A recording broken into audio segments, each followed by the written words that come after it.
Гүлназ бұрын өзін бақытсыз әйелім деп ешқашан ойламаған еді. Иә, жолдасы Жанаттың мінезі ауыр болатын.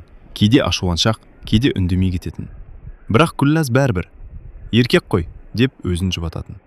Өйткені ол отбасы үшін бәріне шыдауға дайын еді. Екі баласы дүниеге келгеннен кейін мүлде өзгерді. Өзін емес, балаларын ойлайтын болды. Ұйқысыз түндер, балалардың ауруы, үйдің бітпейтін тірлігі. Бәрін үнсіз көтеріп жүрді. Ал Жанат болса, күннен күнге алыстай берді. Басында бәрі байқалмай басталды. Телефонға жиі үңіледі. Біреу хабарласа сыртқа шығып сөйлеседі. Тіпті ваннаға да телефонмен кіретін болды. Гүлназ бәрін байқап жүрсе де үндемеді. Өйткені ол шындықтан қорықты. Бір күні кешке Жанат тағы кеш келді. Балалар ұйықтап қалған. Гүлназ ас үйде күтіп отырған. Сырттан көліктің дауысы естілді. Ол терезеге қарағанда жүрегі тоқтап қалғандай болды. Жанат көліктен жалғыз түспеді. Қасында бір әйел бар еді.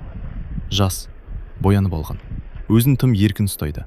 Ал әлгі әйелдің ішіне көзі түскенде, Гүлназдың денесі мұздап кетті. Ол екі қабат еді. Жанат әлгі әйелді ертіп үйге кірді. «Бұл кім?» деді Гүлназ әрең сөйлеп. Жанат еш қысылмастан, «Осы әйелмен тұрам, ол менен бала көтеріп жүр», деді.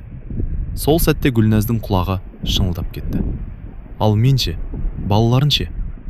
«Мен шешім қабылдадым», деді Жанат суық дауыспен. Ал әлгі әйел үнсіз күлімсіреп тұрды. Сол түні Гүлназ балаларын құшақтап алып жылады. Ал көрші бөлмеде күйеуі басқа әйелмен күліп отырған. Ең ауыры енесінің үнсіз отыруы болды. Гүлназ ішінен «Қазір мама бірдеңе айтады» деп күтті. Бірақ енесі тек «Еркек адам бақытты болу керек» деді. Осы сөз Гүлназдың жүрегіне пышақтай қадалды. Бірнеше күннен кейін Жанат заттарын жинай бастады. «Қайда кетіп барасың?» деді Гүлназ жылап. «Оның үйіне. Екі балаң бар ғой. Балаларымды тастап жатқан жоқпын». Сол күні Жанат есікті тарс жауып шығып кетті. Ал Гүлназ екі баласымен жалғыз қалды. Үй іші босап кеткендей болды. Бұрын балалар «Папам келді» деп жүгіретін. Енді тек үнсіз есікке қарайтын болды. Кішкентай ұлы күнде «Мам, папам қашан келеді?» деп сұрайтын. Ал Гүлназ не деп жауап берерін білмейтін. Енесі ауылда тұратын. Басында Гүлназ «Енем бәрібір мені қорғайды» деп сенді. Бірақ уақыт өте бәрі өзгерді. Бір күні енесі «Жанат өз өмірін таңдады, сен де тыныш отыр» деді. Гүлназ жылап «Мама, мен екі баламен қалдым ғой». «Әйел адам шыдау керек» деді енесі. Сол күні Гүлназ өзін мүлде жалғыз сезінді. Бір аптадан кейін енесі ауылдан келді. Үйге кіргеннен бастап қабағы қатулы болды. Біраздан кейін «Үйдің документтері қайда?» деді.